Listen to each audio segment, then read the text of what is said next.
Hello and welcome to Bipolar. We have a terrific talk today about finding focus at work. During the times of COVID, it is very common for our mindset and wavelength to struggle with concentration. I've learned with health conditions and diagnoses, it can take many years to understand all features and aspects of illnesses. Because of this reason, understanding how COVID impacts the brain is not agreed upon by all scientists, researchers, doctors, and those that have been treating the issues related to COVID. What I want to share about in this learning is some productive and positive ways to work on being able to focus in your career, job, business, or life. The first tip for being able to focus is learning about what you have to do in your responsibilities that day. I often make a list and put it on a piece of paper next to my desk and computer, the 5, 10, or 15 things I'm working on for that day. What I easily do when I begin work is look at the first thing on the list and start moving forward and trying to accomplish that goal. Once I've achieved that first goal, I put a check mark next to it and know I can move on to number two. What I've learned about this is that by having that complete list next to me, by the end of the day, even if there's 15 or 20 things and they're not all possibly completed perfectly, I could have most actually done. I've learned as a therapist for many years and now as a coach and as CEO of Bipolar that many people get caught in all different ways being taken from their goals at work for the day. For example, maybe during the workday they get calls or texts or emails or have coworkers that want to share about different things. And yes, it is fun to have time to talk to your coworkers, or if you work alone, to have virtual connection with friends or family, but it may take you off the track of being able to complete the responsibilities you need. The reason this is a big deal is many that have a job where they're hired by someone, the company has a big necessity for the tasks to be done each day. If they have a factory and create products, if the products are not put together well and organized and done in a fashion their buyers may not be able to achieve getting the items and feeling like they are working well with the factory. Another prime example is a business may be selling food, for example, large grocery stores or companies that sell things. Each day they have to restock the items. Even in fast food restaurants, there's often a big push for cleaning the tables, getting the food prepared, and having a system of goals and organization and achievement that really works to get to the mission and parts of the company that are happening and needed each day. In fact, you can say to yourself, one of the reasons I am getting paid is I have achieved for the company what they are needing. I'm a big integral part of what they are working towards.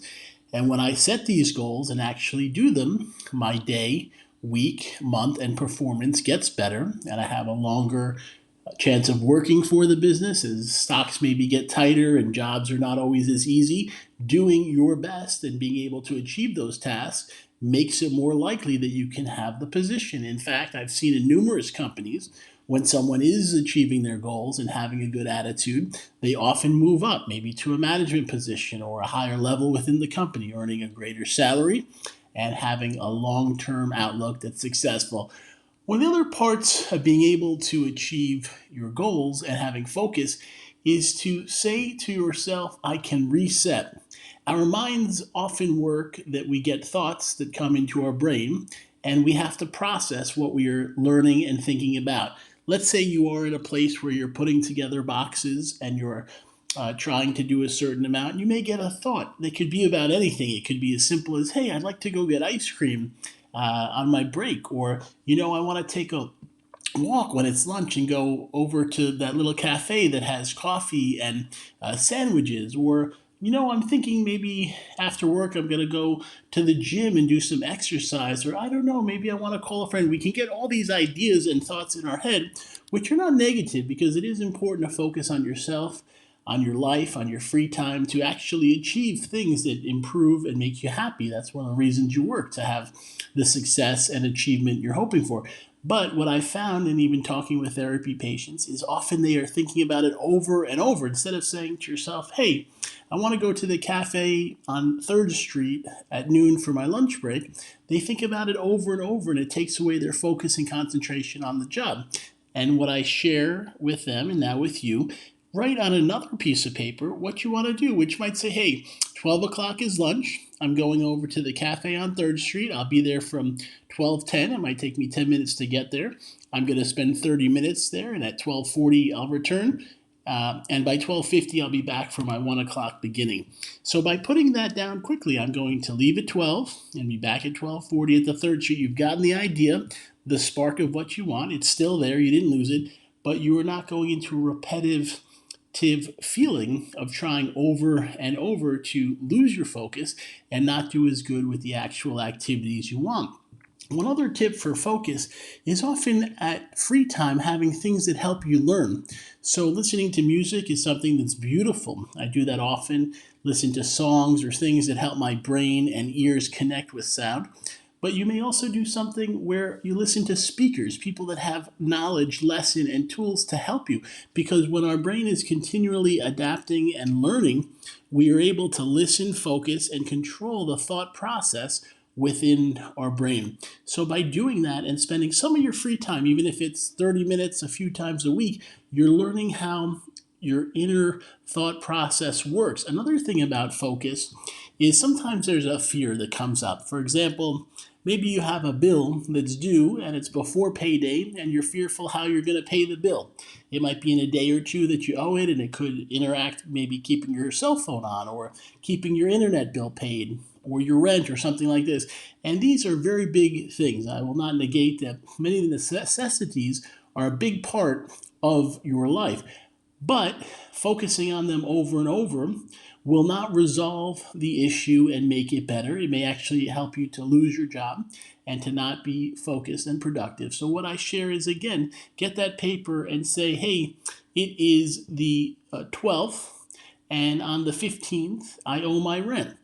Right now I have 1,700 and I will need 2,100. So you can write that down. Look to figure out after work the shortage of 400 and how that may be possible. So instead of what some people may do and really lose their focus is in their mind, they say, oh, I have to find that 400 balance.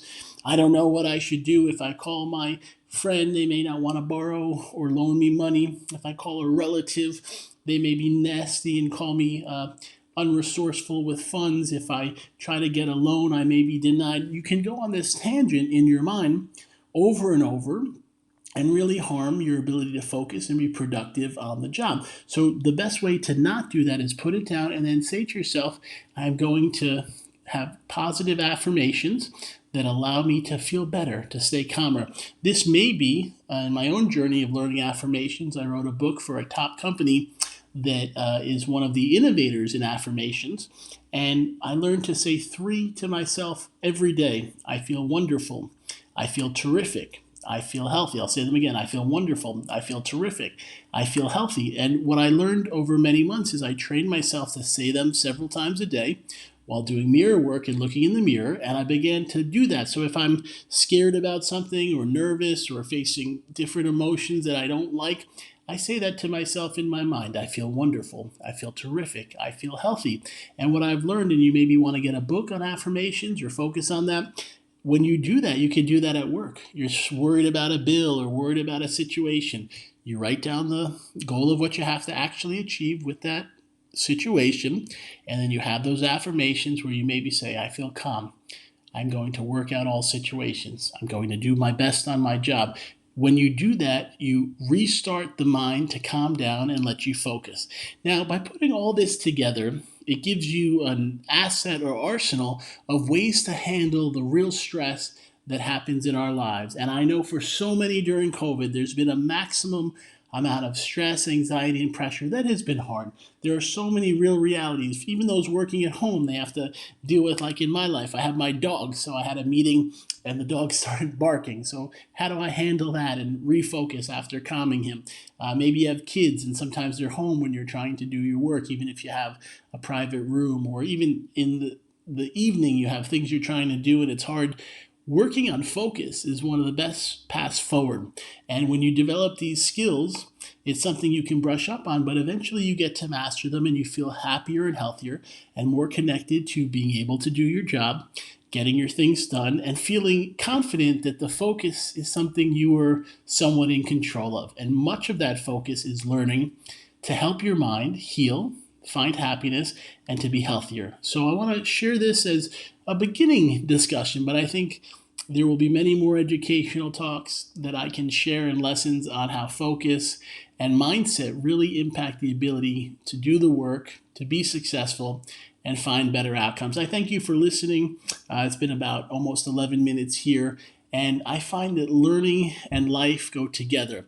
And when you have the courage to try, which many of you are, you're working or trying to build a business or be successful, I want to thank you for that. And I want to applaud you.